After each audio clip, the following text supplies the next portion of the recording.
Hey guys, Tuxio here, and this is my 5th episode of Let's Play Steins. So yeah, let's get started. Displayed is the ugly yet cute character Alpaca Man, designed with an alpaca motif. This is an interactive game called Alpaca Man 2 where you could speak to it via a microphone and it would reply. What? I didn't open my phone.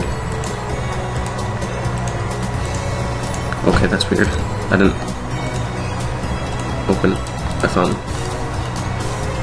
How did it open by itself? The game exploded in popularity when it was released 10 years ago, but personally, I only find the ugly part of the ugly yet cute to be true. I bought it yesterday, 500 yen used, headset included. I look back at Daru and squint my eyes to intimidate him.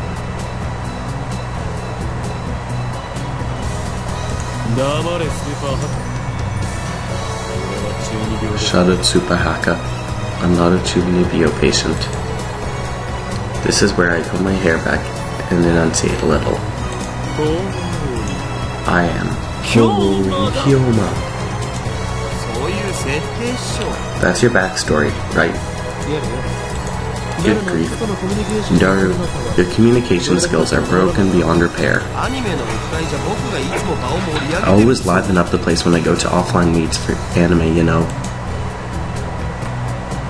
This fat, eccentric, bespectacled guy is my brother in arms and right-hand man, Hashida Itaru, nicknamed Daru. He's one of those otaku youths who sit at their computers all day. He has 2D wives on whom he cheats with 3D maids. There are some problems with his preferences, but to him anything's fine as long as it's Mo. Daru is surely skilled and extremely reliable man who brings my ideas to fruition, despite insisting that his forte is software rather than hardware.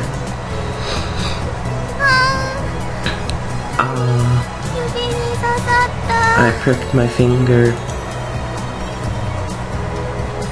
On the other hand, we have Shina Mayuri, age 16, currently licking her finger in tears, a high school girl who silences crying children. She's also an otaku for now, nowhere near Daru's skill though. This airhead childhood friend of mine is in charge of the Future Gadget Laboratory's Women's Costume Creation Division. Today she's diligently making anime character costumes at her own pace. Sometimes I don't know if she's skilled or unskilled. Why does the Future Gadget Laboratory need women's anime character costumes, you ask? I'll tell you, it doesn't. Not at all. In short, Mayuri isn't useful to the lab at all. But I don't intend to kick Mayuri out of the lab at all. After all, she was the first one to knock on the Future Gadget Laboratory's door. I still clearly remember that first day Mayuri came to the lab. It was spring. These were her words to me. Mayushi is Okarin's hostage, so she should be here. Wow, what a great flashback. That certainly was cryptic, but her suggestion was salvation to me. For she was the first comrade to join me in my magnificent plan, saving me from the solitude of being sought out by the organization. I will never forget her kindness. Mayuri doesn't have to be useful as long as she's here. I've got no problemo. So Okarin, did Alpaca Man respond? Nope, not one bit. The human-faced alpaca was completely unresponsive inside the monitor, so unresponsive that you'd think the game was bugged. We tried so hard to talk to you, you ungrateful little... Whatever, I give up. This is no fun. Never again will I run this game. Damn unfriendly alpaca. I curse his name and lightly tap on the TV. And then... The TV made a sound like it shorted and suddenly the screen went blank. I try changing the channel, nothing. Power cycle, nothing. Whacking it, nothing. Absolute silence. It broke, I guess. This crummy TV was lent to us by the prone to workshop downstairs. Maybe it's reached the end of its lifetime. You know, you probably got Mr. Alpaca angry. I have to go get it repaired later.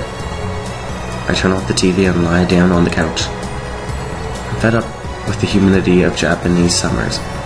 I stare up at a conspicuous stain on the ceiling while fanning myself.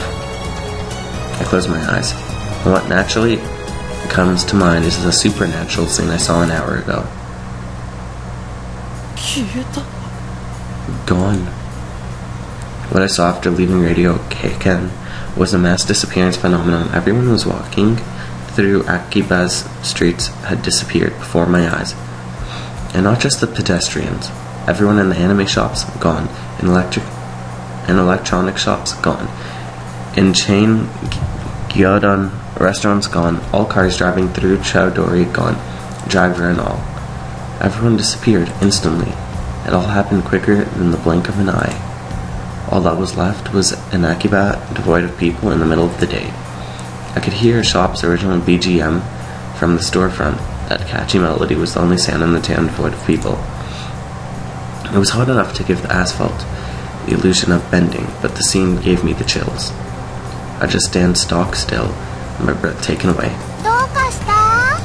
What's wrong? The voice behind me finally snaps me back to my senses. Myri didn't disappear. She's right here. And she's looking at me curiously. Everyone disappeared just now, right? Tonoji. They disappeared, right? Right now, right before our very eyes. I start to panic once I finally became able to process the situation. That's why I rush over to Myri, grab her slender shoulders, and shake her a little violently. Did you see it too, Myri? You saw it, right? Myri's head jerks back and forth from my shaking. I didn't see it. You didn't see it? I stop shaking her and look straight into her eyes. Myri returns my gaze with eyes clear as marbles. You didn't see it? You're telling me you didn't see it? I mean, until just now, there were tons of people walking here, right? There were? Even the store employees are gone. That's humanly impossible by any means. I think there's nothing that you can do about that. What does she mean by that? Anyway, nobody was here to begin with. I know, Ocarine, you saw an illusion, didn't you? I'm sure it's because of the heat. Doo-doo. How can she be laughing in this situation? I always thought that she had some loose screws, but maybe she's actually missing some of them. Anyway, I think I should stop relying on her. At a complete loss, I look to the heavens for help. To the high summer sky, a clear blue filling the gaps between buildings, and the sun's strong, scorching light. But then I happened to turn my vision to Radio Keiken's rooftop, where I was until just a while ago.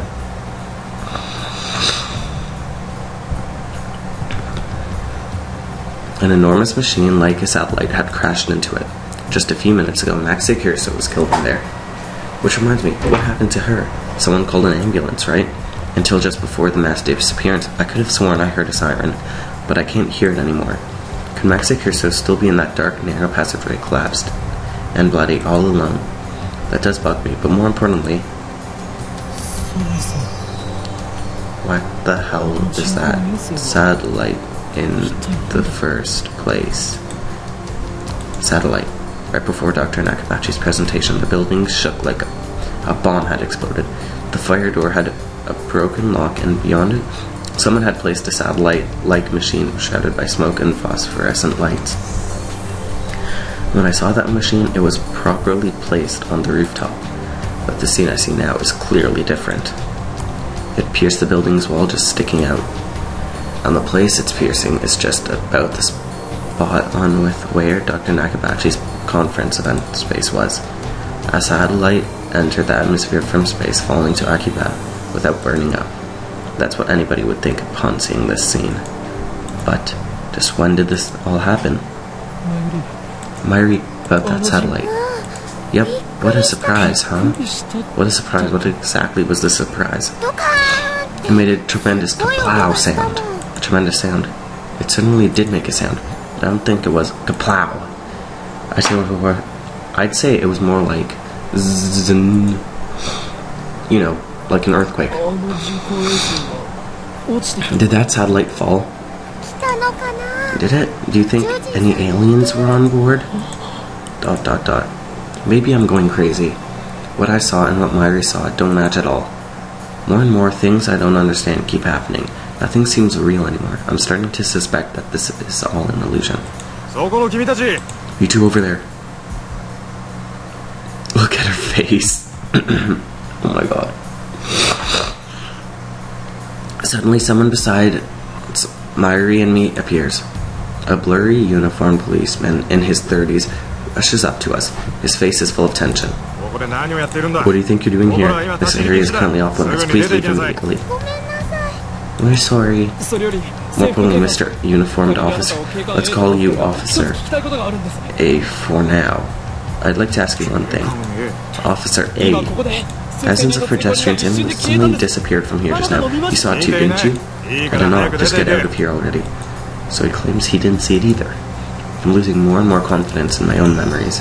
In that case, I should tell him how that Maxi Kirsu girl got stabbed in Radio Kakan and get him to call an ambulance. Just what nonsense have you been going on and on about? The policeman spits out of disgust and strongly grabs my upper arm. And then he makes a clear declaration. No girl got stabbed at Radio Kakan. What? How can you say that so certainly? While I'm still trying to arrange the situation I'm in, the policeman forcefully takes me away. After the policeman forcibly escorted us up to UPEX and released us there. There are people at UPEX like usual. What is UPEX actually? I don't know. Not Akibara. Oh no, wait, that is Akibara. Fictional. Akibara's UPEX building. Read as UPX. UPX? As in... No, I'm thinking UPS. No, but it might actually be that. Whatever. There are people at UPX like usual. Actually, more people than usual. Just like Officer A had said, Chudori was blockaded by police so nobody could enter. And then we returned to the lab, bringing us up to the present. I'm baffled. Did the whole hour since the beginning of Dr. Nakabachi's presentation really happen? I check online and on the news. A mysterious machine that crashed into Radio Kaken certainly is the hot topic. All the key TV stations in Tokyo, even To TV, have switched to special news programs on the state of Akiba, even though it's this early in the day. Fortunately, it doesn't look like there were any victims in the crash, but Chudori is still closed off. It looks like Akibara Station is jammed with the mass media and curious onlookers. Nobody's even touching the subject of the instantaneous mass disappearance of thousands from Akiba's streets, nor Maxi Kirsu's murder. A real mystery. History? I see. So that's it. I sprang up from the sofa with a wide grin on my face.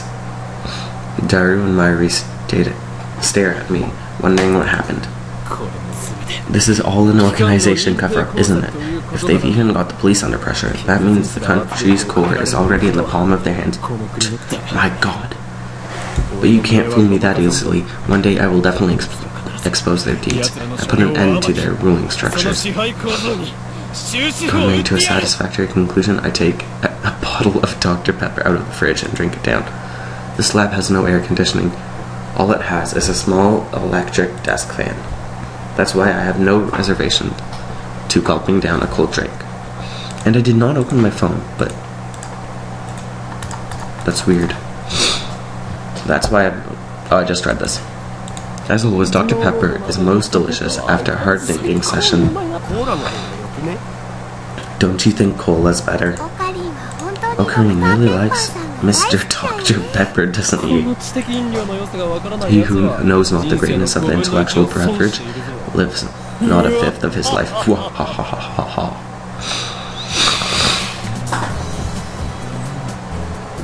Open the curtain dividing its center and you'll find the Future Gadget Laboratory's most top secret, strictly off-limits area. The development room.